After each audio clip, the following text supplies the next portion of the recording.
Hello everyone. आज की इस वीडियो में हम बात करेंगे क्लास 11th की पॉलिटिकल साइंस की जो पहली बुक है और दूसरी बुक है, दोनों बुकों के मिलाकर जो इम्पोर्टेंट एमसीक्यू क्वेश्चन होते हैं जो आपके एग्जाम में आ सकते हैं, वो क्वेश्चन हम यहाँ पे डिस्कस करेंगे। यानी कि सिंगल वीडियो में आपकी दोनों की दोनों बुक कवर हो जाएगी। ठीक है, ये वन शॉट वीडियो है, तो इस वीडियो को देखकर जरूर जाना एग्जाम से पहले। और वीडियो थोड़ी लंबी हो सकती है क्योंकि एक ही वीडियो के अंदर आपको दोनों की दोनों बुक के एमसीक्यू कराने वाला हूँ, तो वीडियो थोड़ी बड़ी भी हो सकती है। ठीक है, तो चलिए देखते हैं। और हाँ, चैप्टर वाइज वीडियो को जरूर देख के जाना। चैप्टर वाइज वीडियो आपकी बना रखी है, चाहे वो हिस्ट्री के चैप्टर हो चाहे आपके पॉलिटिकल साइंस के चैप्टर हो, इनको भी जरूर देख लेना एक बार। टेलीग्राम ग्रुप में जुड़ जाइए, यहाँ पे आपको पीडीएफ मिल जाएगी। क्लास 11 ईएसपी नाम से अपना टेलीग्राम पे ग्रुप है, इसको सर्च कीजिए। टेलीग्राम पे जाके आपको ग्रुप मिल जाएगा, उसको ज्वाइन करो और वहाँ पे जाके आप पीडीएफ को डाउनलोड कर सकते हो। ठीक है, आगे चलते हैं। देखिए, सबसे पहला क्वेश्चन है हमारे सामने कि भारतीय संविधान कब बनकर तैयार हुआ। ठीक है, और दूसरा ही क्वेश्चन इसी स्लाइड में आप देख पा रहे हैं, ये पूछा गया है कि भारतीय संविधान कब लागू हुआ।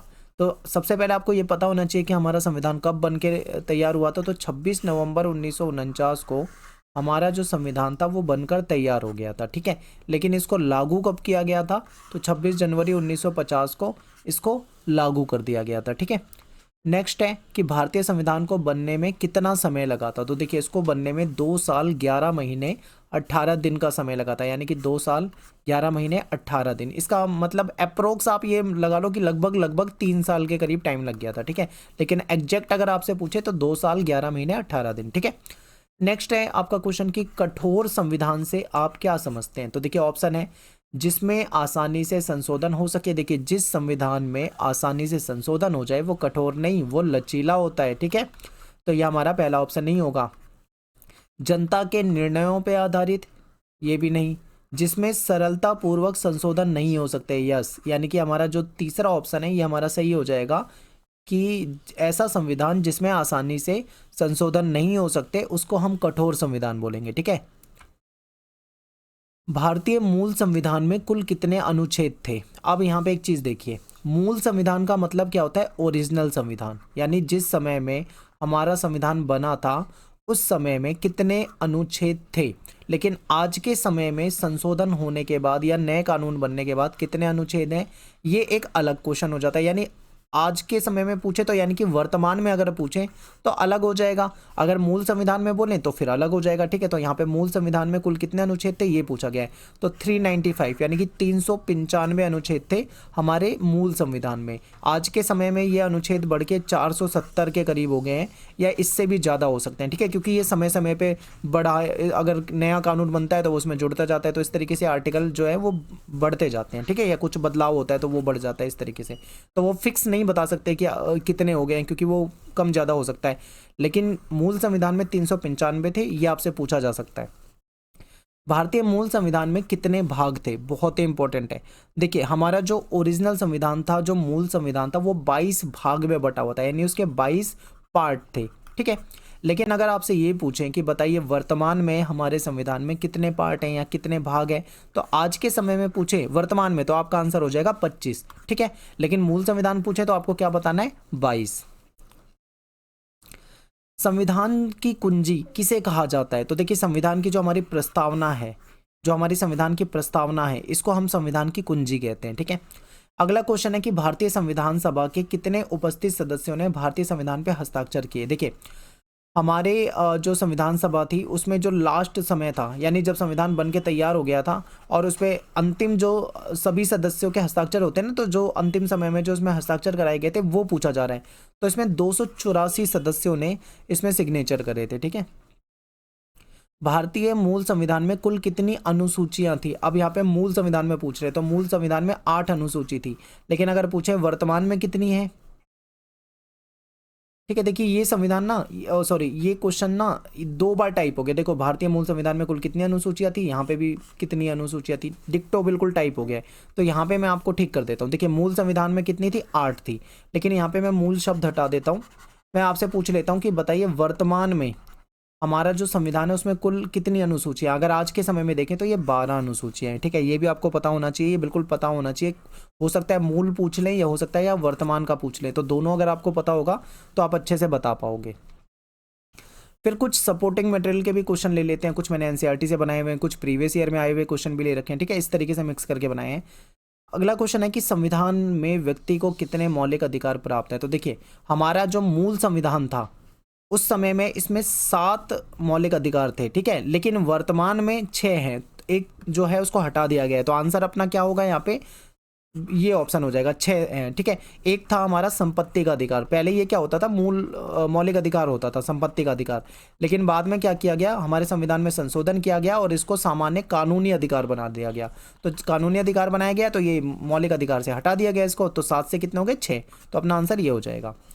संविधान सभा का निर्माण हुआ किसके, अब ध्यान से देखो एक बार ऑप्शन को, कैबिनेट मिशन के सदस्यों द्वारा, 1935 में स्थापित प्रांतीय विधानसभाओं के सदस्यों द्वारा, माउंट बेटन प्लान के द्वारा, या क्रिप्स मिशन के द्वारा।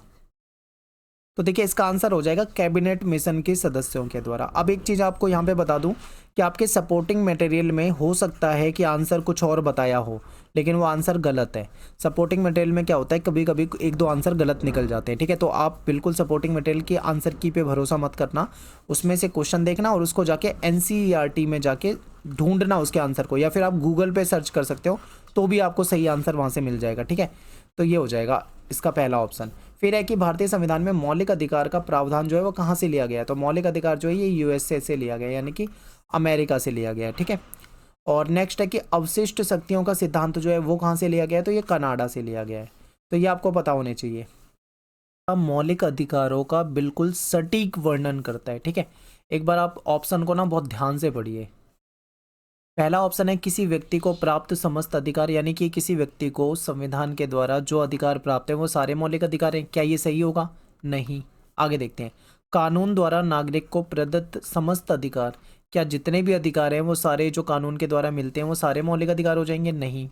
अगला देखते हैं, संविधान द्वारा प्रदत्त और सुरक्षित समस्त अधिकार, ये हो सकता है, ठीक है। संविधान द्वारा प्रदत्त जो मिले हुए हैं और सुरक्षित अधिकार हैं, ठीक है, ये मौलिक अधिकार हो सकते हैं। आगे एक बार डी ऑप्शन को देख लेते हैं, संविधान द्वारा प्रदत्त वे अधिकार जिन पर कभी प्रतिबंध नहीं लगाया जा सकता। देखिए, मौलिक अधिकार जो होते हैं वो ऐसे अधिकार होते हैं जिस पर प्रतिबंध नहीं लगाया जाता है, लेकिन कुछ ऐसी कंडीशन होती है, ऐसी कंडीशन में इन अधिकारों पे प्रतिबंध लगाया जा सकता है और इनको कम भी किया जा सकता है। जैसे कि मान लीजिए देश में आपातकाल लग जाए तो कुछ अधिकारों पे सरकार चाहे तो कुछ समय के लिए प्रतिबंध, आंशिक प्रतिबंध लगा सकती है। तो यहाँ पे हम ये नहीं कह सकते कि मौलिक अधिकार ऐसे अधिकार होते हैं जिस पे कभी प्रतिबंध नहीं लगाया जा सकता, कुछ कंडीशन होती है। तो यहाँ पे सी ऑप्शन जो है ये बेस्ट है, ठीक है, सी ऑप्शन आपका सही हो जाएगा। नेक्स्ट है कि किस मौलिक अधिकार को संविधान की आत्मा कहा गया है, बहुत ही इंपॉर्टेंट क्वेश्चन है। तो जो आर्टिकल 32 है, ठीक है, आर्टिकल 32, इसको संविधान की आत्मा कहा जाता है क्योंकि ये संवैधानिक उपचारों का अधिकार है। इसके तहत मौलिक अधिकारों की गारंटी मिलती है, ठीक है। अगर कोई उल्लंघन करता है तो सजा वगैरह हो सकती है। नेक्स्ट है, हमारे मौलिक अधिकार जो है वो कितने अनुच्छेदों में दिए गए हैं। तो देखिए, आर्टिकल 14 से लेके 32 तक में आपको मौलिक अधिकार दिखेंगे, ठीक है। लेकिन एक चीज़ यहाँ पे देखिए, अगर आप गूगल वगैरह करोगे तो आपको दिखेगा कि हमारे संविधान के भाग 3 में आर्टिकल 12 से लेके 35 तक मौलिक अधिकार हैं, ठीक है। अब यहाँ पे तो 12 से 35 है, ऑप्शन में भी 12 से 35 है, लेकिन अगर आपसे क्वेश्चन को घुमा के दूसरी लैंग्वेज में पूछे तब आप 12 से 35 कर सकते हो। लेकिन यहाँ पे आपसे क्या पूछा हुआ है, देखिए, हमारे मौलिक अधिकार कितने अनुच्छेदों में दिए गए हैं, यानी कि कितने आर्टिकल्स में दिए हुए हैं। तो सबसे पहला आर्टिकल जो 14 है वो वहाँ से मौलिक अधिकार शुरू होते हैं, ठीक है। अगर आर्टिकल 12 और 13 की बात करें तो ये भी पार्ट 3 का ही हिस्सा हो जाता है और मौलिक अधिकारों से रिलेटेड ही इसको माना जाता है। लेकिन इसमें क्या है, आर्टिकल 12 में आपको राज्य के यानी कि सरकार के बारे में उसकी डिटेल मिलती है और आर्टिकल 13 में आपको विधि यानी कि कानून वगैरह के बारे में जानकारी मिलती है, ठीक है। तो यहाँ पे थोड़ा सा क्वेश्चन की लैंग्वेज के अकॉर्डिंग आपको ऑप्शन को चुनना है, ठीक है। क्वेश्चन की लैंग्वेज अगर ऐसे हो कि बताइए संविधान के भाग 3 में किस कौन कौन से अधिकारों को मौलिक अधिकारों में रखा जा सकता है, तो वहाँ पे अगर आपको ऑप्शन में 14 से 32 ना मिले तब आपको 12 से 35 लगा देना है, ठीक है। लेकिन अगर आपको इस तरीके से सीधा अनुच्छेद ही पूछे हुए हो तो फिर तो आपको 14 से 32 करना है। नेक्स्ट क्वेश्चन है कि संपत्ति का अधिकार जो है वो कैसा अधिकार है। देखिए, ये कानूनी अधिकार है। पहले संपत्ति का अधिकार मौलिक अधिकार होता था, ठीक है, लेकिन बाद में संविधान में संशोधन करके मौलिक अधिकार की लिस्ट से इसको हटा दिया गया और इसको कानूनी अधिकार बना दिया गया। ठीक है, तो ये आपको पता होना चाहिए। नेक्स्ट है कि मौलिक अधिकारों का रखवाला संरक्षक कौन है। तो हमारी जो मौलिक अधिकार है उसका संरक्षक जो होगा वो हमारा सुप्रीम कोर्ट होता है। ठीक है, संरक्षण कौन है? Supreme court. अगला क्वेश्चन है कि मौलिक अधिकार जो है वो कैसे हैं? न्याय योग्य है, न्याय योग्य नहीं है, या ए और बी दोनों ही सही है, या फिर इनमें से कोई नहीं। ठीक है, संविधान के अकॉर्डिंग आप देखोगे जो मौलिक अधिकार है हमारे ये न्याय योग्य होते हैं। ठीक है, तो ये आपको पता होना चाहिए। आगे चलते हैं। समानता के अधिकार का वर्णन जो है वो कितने अनुच्छेदों में किया गया है? ठीक है, तो देखिए संविधान के अगर हम भाग 3 को देखेंगे, पार्ट 3, जिसमें मौलिक अधिकारों का वर्णन किया गया है। ठीक है, तो मौलिक अधिकारों में आप जाओगे तो आपको आर्टिकल 14 से लेकर आर्टिकल 18 तक, यानी अनुच्छेद 14 से लेकर 18 तक आपको समता का अधिकार मिलेगा। ठीक है, समता का अधिकार जिसको हम समानता का अधिकार बोलते हैं, तो 14 से 18 में इसका वर्णन मिलता है। ए ऑप्शन हो जाएगा। अगला क्वेश्चन है कि अनुच्छेद 17 का संबंध किससे है? मोस्ट इंपोर्टेंट क्वेश्चन, ये बहुत ज़्यादा पेपर में पूछा जाता है। ठीक है, आर्टिकल 17 तो ये अस्पृश्यता का अंत करता है, यानी कि जो छुआछूत है उसकी समाप्ति करता है। नेक्स्ट है कि किसी को शक के आधार पे, शंका के आधार पे, मतलब किसी पे शक हो कि वह व्यक्ति कोई क्रिमिनल एक्टिविटी कर सकता है, कोई अपराध कर सकता है। ठीक है, तो ऐसे में केवल शक के आधार पर ही उसको गिरफ्तार कर लिया जाए तो वो क्या कहलाएगा? तो इसको निवारक नज़रबंदी कहते हैं। ठीक है, निवारक नज़रबंदी यानी शक के आधार पे। इसमें क्या होता है, व्यक्ति ने अपराध किया नहीं होता है, बल्कि शक होता है कि ये अभी तो नहीं करा इसने अपराध, लेकिन आने वाले समय में अपराध कर सकता है, तो इस आधार पे अगर उसको गिरफ्तार कर ले तो निवारक नज़रबंदी कहलाएगा। डॉक्टर भीमराव अंबेडकर ने किस अधिकार को संविधान का हृदय और आत्मा कहा है? ठीक है, संविधान का हृदय और आत्मा, तो ये हो जाएगा आपका संवैधानिक उपचारों का अधिकार, यानी ऑप्शन डी यहाँ पे सही हो जाएगा। नेक्स्ट है कि संविधान का 42वां जो संशोधन है, ठीक है 42, बहुत इंपॉर्टेंट है ये संशोधन जो है ये कब हुआ था? तो ये 1976 में हुआ था। आपको पता होगा कि 1975 में देश में इमरजेंसी लगा दी गई थी, यानी कि आपातकाल लगा दिया गया था। और किसके द्वारा लगाया गया था? इंदिरा गांधी के द्वारा लगाया गया था। ठीक है, इमरजेंसी। तो उस दौरान संविधान में बहुत सारे संशोधन हो गए थे। 1976 में ही हुए थे ये संशोधन। ठीक है, तो ये 42वां संशोधन है, बहुत इंपॉर्टेंट है, पेपर में आ सकता है। प्रश्न है आपके सामने कि कोई फैसला लेने में सभी नागरिक प्रत्यक्ष रूप से भाग नहीं ले सकते, इसलिए वो क्या करते हैं, अपने प्रतिनिधियों को चुनने के लिए डैश की आवश्यकता होती है। यानी कि आप समझ रहे हैं सीधा सीधा चुनाव इसका आंसर है। क्योंकि देखिए चुनाव में क्या होता है, हम सीधा सीधा डायरेक्ट हम सभी नागरिक जो है प्रत्यक्ष रूप से शासन में अगर हम देखे जाएँ तो हम भाग नहीं ले सकते, तो हम क्या करते हैं, अपना एक नेता चुनकर भेज देते हैं। ठीक है, जो हमारा प्रतिनिधि होता है, तो इसको चुनाव कहा जाता है। अगला क्वेश्चन है कि चुनाव आयोग जो है इसकी स्थापना कब हुई थी? तो चुनाव आयोग की स्थापना जो है ये हुई थी 1950 में, यानी कि 25 जनवरी 1950 को। ठीक है, अगला क्वेश्चन है कि निम्नलिखित में से कौन सा चुनाव आयोग का कार्य नहीं है? तो देखिए चुनाव कराना चुनाव आयोग का काम है, मतदाता सूची तैयार करना यानी कि जो वोटर लिस्ट तैयार करना है ये भी चुनाव आयोग का काम है, आचार संहिता जो होती है उसको लागू करवाना भी इन्हीं का काम है, और चुनाव में किसी राजनीतिक दल का प्रचार करना ये इनका काम नहीं है। देखिए चुनाव आयोग कभी भी किसी भी राजनीतिक पार्टी का प्रचार नहीं करेगी। ठीक है, तो ये आपको पता होना चाहिए, डी ऑप्शन। नेक्स्ट है कि संविधान के किस संशोधन के तहत मतदान की जो एज थी, जो आयु थी, वो 21 वर्ष से घटाकर 18 कर दी गई थी, यानी कि पहले 21 साल के व्यक्ति ही वोट दे सकते थे। ठीक है, बाद में इस उम्र को कम करके 18 साल कर दिया गया था, यानी अब 18 साल के भी बच्चे वोट दे सकते हैं। तो अब यहाँ पे क्वेश्चन ये बन जाता है कि कौन सा संशोधन था वो? तो ये 61वां संशोधन था, यानी 61। अगला क्वेश्चन है कि 18 वर्ष की आयु प्राप्त सभी जो स्त्री पुरुष हैं वो भारतीय नागरिकों को बिना किसी भी, मतलब जो भी हमारे यहाँ पे 18 वर्ष की आयु प्राप्त कर चुके हैं उनको बिना किसी भेदभाव के मतदान करने का अधिकार मिला हुआ है हमारे संविधान के द्वारा। तो इसको हम क्या कहते हैं? ऑप्शन में है वयस्क मताधिकार, या सार्वभौमिक वयस्क मताधिकार, या विशेष मताधिकार, या इनमें से कोई नहीं। तो इसका आंसर हो जाएगा सार्वभौमिक वयस्क मताधिकार। इसका मतलब ही होता है कि कोई किसी भी जाति का हो, ठीक है, कोई किसी भी धर्म का हो, कोई किसी भी विचारधारा का हो, रंग रूप, ठीक है, उसका रहन सहन, उसकी संस्कृति, कोई चीज़ मैटर नहीं करती। बस वो अगर भारत का नागरिक है और वो 18 वर्ष की आयु को प्राप्त कर चुका है तो वो मतदान करने का अधिकारी हो जाता है। ठीक है, यानी अधिकार उसको मिल जाता है। अगला क्वेश्चन है कि चुनाव में निर्वाचन क्षेत्रों का सीमा जो है उसको तय करने का कार्य कौन करता है? तो देखिए सीमांकन का काम होता है परिसीमन आयोग का, ठीक है। अगला क्वेश्चन है कि भारत में चुनाव में एकल संक्रमण जो मत प्रणाली है उसका प्रयोग किया जाता है, तो कौन से चुनाव में?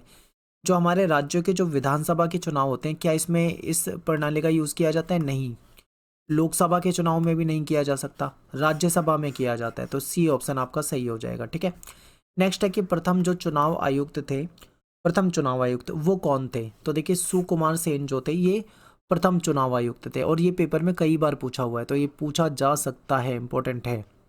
क्वेश्चन है कि सरकार का वह अंग कौन सा है जो नियमों और कानूनों को लागू करता है? तो देखिए सरकार के 3 प्रमुख अंग होते हैं, एक होता है विधायिका, एक होता है कार्यपालिका और एक होता है न्यायपालिका, ठीक है।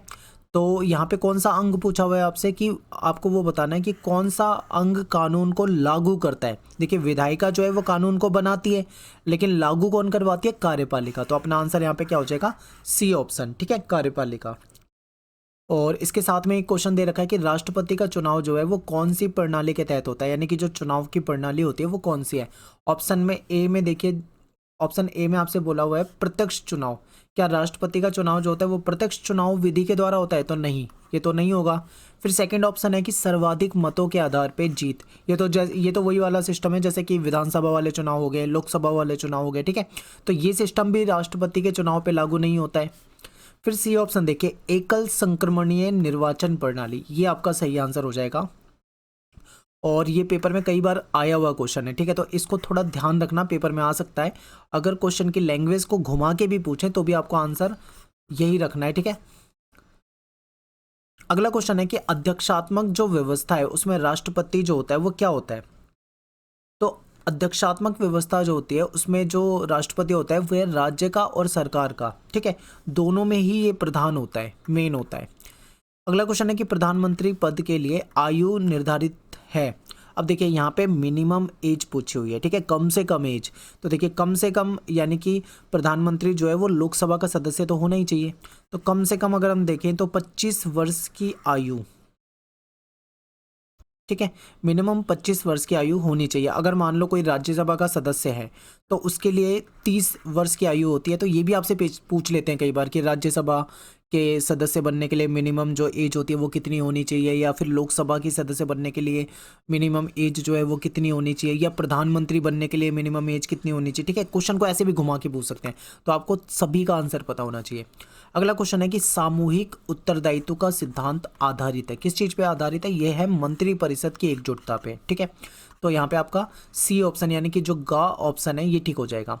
नेक्स्ट क्वेश्चन है कि राष्ट्रपति को पद से हटाने की जो प्रक्रिया होती है, जो प्रोसेस होती है, उसको क्या कहा जाता है? उसको महाभियोग कहा जाता है। देखिए महाभियोग कब लगाया जाता है? जब मान लीजिए राष्ट्रपति जो है उसने अगर संविधान का उल्लंघन करा है, यानी कि संविधान के खिलाफ कोई कार्य किया है, तो उसमें महाभियोग लगाया जा सकता है, ठीक है। उसके जरिए उसको पद से हटाया जा सकता है, लेकिन ये जो महाभियोग की प्रक्रिया होती है ये काफ़ी मुश्किल होती है।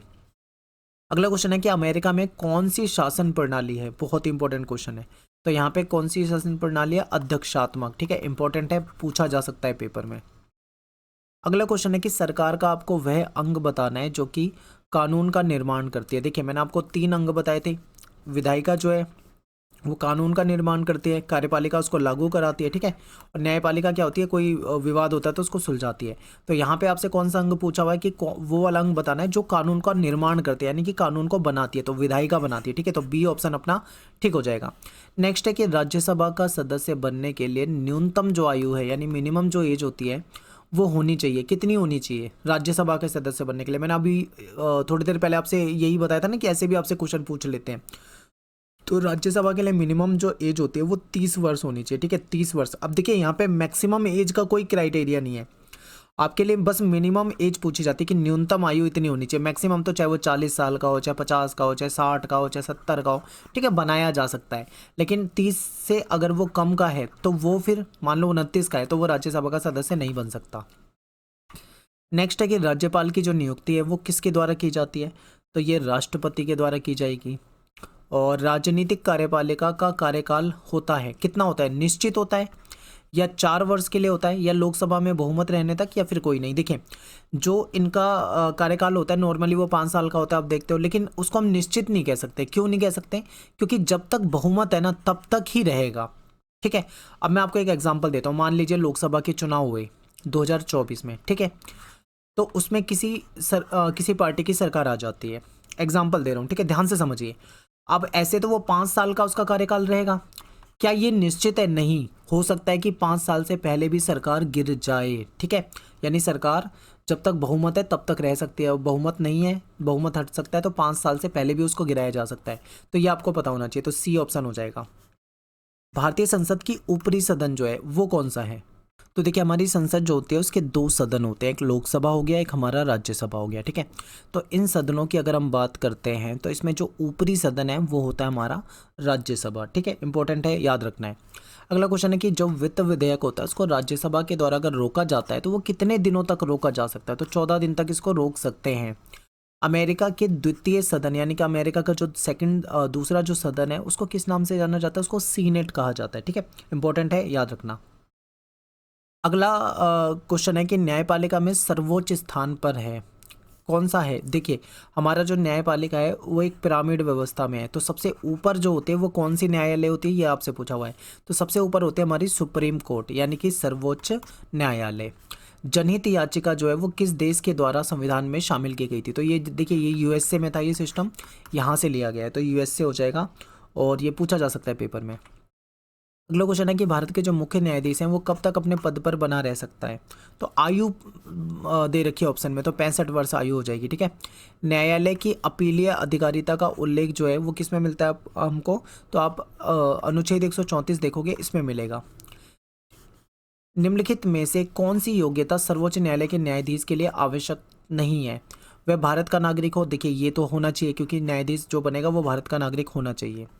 फिर वह लोकसभा की नज़र में माननीय न्यायाधीश हो, या फिर हाई कोर्ट में कम से कम 10 साल की वकालत का अनुभव हो। ठीक है, हाई कोर्ट में कम से कम 5 वर्ष तक रहा हो। ठीक है, लेकिन देखिए ये जो बी ऑप्शन है ना, यानी कि जो सेकंड ऑप्शन है, ये गलत है, क्योंकि लोकसभा की नज़र में वो माननीय है न्यायाधीश या माननीय नहीं है, ये चीज़ मैटर नहीं करती है। ठीक है, तो ये हमारा जो सेकंड ऑप्शन है ये हमारा गलत है, और यही आपको पहचानना था। अगला है कि अपील का सबसे बड़ा न्यायालय कौन सा है? देखिए सबसे बड़ा न्यायालय जो है वो सुप्रीम कोर्ट है, यानी अपील आप लास्ट यहाँ तक कर सकते हैं, सुप्रीम कोर्ट तक। अगर सुप्रीम कोर्ट ने भी कुछ फैसला सुना दिया तो उसके खिलाफ आप कहीं दूसरी जगह नहीं जा सकते। ठीक है, सबसे बड़ी जो कोर्ट है वो सर्वोच्च न्यायालय है। क्वेश्चन है कि भारत में किस प्रकार की नागरिकता प्रदान की जाती है? तो देखिए भारत देश जो है यहाँ पर सभी को एकल नागरिकता मिलती है। ठीक है, आप पूरे भारत देश में कहीं भी रहते हो आपकी एक ही नागरिकता होगी, जिसको हम भारतीय बोलते हैं यानी कि इंडियन कहते हैं। जैसे कि आप पंजाब में रहते हो तो भी आप भारतीय हो, आप मणिपुर में रहते हो तो भी आप भारतीय हो। ठीक है, एकल नागरिकता। नेक्स्ट है कि राज्य की विधानसभा को भंग करने की शक्ति जो है वो किसके पास होती है? इंपॉर्टेंट क्वेश्चन है, आ सकता है पेपर में। तो देखिए जो राज्यपाल होता है इसके पास होती है शक्ति। अगला क्वेश्चन है कि जो मेयर होते हैं या महापौर जो होते हैं ये किसके अध्यक्ष होते हैं? ये नगर निगम के होते हैं अध्यक्ष। ठीक है, संविधान का 73वां संशोधन जो है 73, ये कब पारित हुआ था? तो देखिए 1992 में पारित हुआ था और 1993 में लागू हो गया था, तो 1993 इसका आंसर हो जाएगा। अगला क्वेश्चन है कि अंतर्राज्यीय विवादों को सुलझाने की शक्ति किसके पास होती है? तो देखिए अंतर्राज्यीय अगर विवाद हो जाते हैं तो उसको सुलझाने की शक्ति सुप्रीम कोर्ट के पास होती है। केंद्र राज्य संबंधों की समीक्षा के लिए कौन सा आयोग का गठन किया गया था? तो ये जो सहकारिय आयोग था इसका गठन किया गया था, ताकि केंद्र और राज्य के संबंध की समीक्षा की जा सके। अगला क्वेश्चन है कि त्रिस्तरीय ढांचा, देखो आपको पता होगा स्थानीय शासन वाले चैप्टर में आपने पढ़ा होगा कि त्रिस्तरीय ढांचा है। ठीक है, पंचायती राज व्यवस्था में, तो इसमें पूछा गया है कि मध्य में यानी मध्य लेवल पे कौन सा स्तर आता है? तो देखिए मंडल या तालुका, जिसको हम ब्लॉक भी कहते हैं, ठीक है, ब्लॉक भी कहा जाता है, ये बीच में आता है यानी कि ये मध्य में आता है। अगला क्वेश्चन है कि भारत में डैश के अंतर्गत पंचायती राज्य प्रणाली की व्यवस्था की गई है? तो जो हमारे राज्य के जो नीति निर्देशक तत्व हैं डीपीएससी, इनके तहत की गई है। ठीक है, किस वायसराय ने स्थानीय शासन के निर्वाचित निकाय को बनाने की सबसे पहले पहल करी थी यानी शुरुआत करी थी? तो लॉर्ड जो रिपन थे, इनके द्वारा की गई थी। स्थानीय शासन किसे कहते हैं? तो जो गांव के लेवल पे, जो जिला के लेवल पे जो शासन होता है उसको हम स्थानीय शासन या फिर लोकल गवर्नमेंट कहते हैं। नेक्स्ट है कि निम्नलिखित में से कौन सी समस्याएं स्थानीय शासन के समक्ष आती हैं। ठीक है, निम्नलिखित में से कौन सी समस्याएं स्थानीय शासन के समक्ष आती है। तो धन की कमी, आय से ज़्यादा खर्च करना, जनता में जागरूकता का अभाव होना, ये सारी समस्या आती है। तो ये आपका डी ऑप्शन सही हो जाएगा। अगला क्वेश्चन है कि स्थानीय शासन के निकायों को संवैधानिक दर्जा प्रदान करने की सिफारिश जो है वो कौन सी समिति ने करी थी। थुंगन समिति हो जाएगा इसका आंसर। किसने की थी? थुंगन समिति ने। नेक्स्ट क्वेश्चन है कि 2 अक्टूबर 1959 को भारत में पंचायती राज व्यवस्था की शुरुआत जो है कौन से राज्य में हुई थी। तो राजस्थान में हुई थी। अगला क्वेश्चन है कि पंचायती राज दिवस जो है वो कब मनाया जाता है। तो ये 24 अप्रैल को मनाया जाता है। ठीक है, पंचायती राज से संबंधित कौन सा आर्टिकल है इसमें से। तो आर्टिकल जो आपका 243 है, ये पंचायती राज व्यवस्था से रिलेटेड है। ठीक है, पंचायती राज व्यवस्था का जो मुख्य उद्देश्य होता है वो क्या होता है। इसका उद्देश्य होता है कि जो जनता है ना, जो लोग हैं, वो कहीं ना कहीं प्रशासन में उनकी भागीदारी हो सके। ठीक है, उनकी भागीदारी को सुनिश्चित करने के लिए। अगला क्वेश्चन है कि भारत में प्रथम नगर निगम की स्थापना जो है वो कहाँ पे की गई थी। तो मद्रास हो जाएगा इसका आंसर। शहरी स्थानीय शासन का संबंध कौन से संशोधन से। तो ये 74। ठीक है, तो यहाँ पे हमारा जो ये चैप्टर है ये कंप्लीट हो जाता है। अगला क्वेश्चन है कि भारतीय संविधान का दर्शन जो है वो संविधान के किस भाग में है। तो आप हमारी जो प्रस्तावना देखते हो संविधान की, इसमें आपको भारतीय संविधान का दर्शन यानी कि पूरी फिलॉसफी दिख जाती है। ठीक है, अगला क्वेश्चन है कि भारतीय संविधान में कितने मूल अधिकार हैं। मौलिक अधिकार की बात करते हैं हम, तो कितने हैं। आपको पता है कि 6 हमारे मौलिक अधिकार हैं। ठीक है, लेकिन अगर आपसे ये पूछ ले कि भारतीय संविधान के मतलब मूल संविधान में हमें कितने मौलिक अधिकार प्राप्त थे, तो वहाँ पे हमें 7 अधिकार मिले हुए थे। ठीक है, एक को कम कर दिया गया था, यानी कि एक को जो संपत्ति का अधिकार होता था उसको कानूनी अधिकार बना दिया गया था, तो इस तरीके से 6 बचे थे। किस देश के संविधान को शांति संविधान कहा जाता है। तो जापान का संविधान जो है ये शांति संविधान कहलाता है। अगला क्वेश्चन है कि भारतीय संविधान सभा के अस्थायी अध्यक्ष जो थे वो कौन थे। डॉक्टर सच्चिदानंद सिन्हा। देखिए, ये काफ़ी बुजुर्ग नेता थे, इनको अस्थायी अध्यक्ष बनाया गया था, लेकिन बाद में परमानेंट यानी कि जो स्थायी अध्यक्ष था वो राजेंद्र प्रसाद को बना दिया गया था। नेक्स्ट है कि संविधान का पालन करना निम्न में से किस में शामिल है। तो संविधान का पालन करना हमारा मौलिक कर्तव्य है। हर व्यक्ति का मौलिक कर्तव्य है कि वो अपने देश के संविधान का पालन करे। नेक्स्ट है कि भारत में मत देना यानी कि जो वोट देने की जो आयु है न्यूनतम वो कितनी है। वो 18 वर्ष है। ठीक है, तो यहाँ पे हमारा सिलेबस पूरा हो जाता है।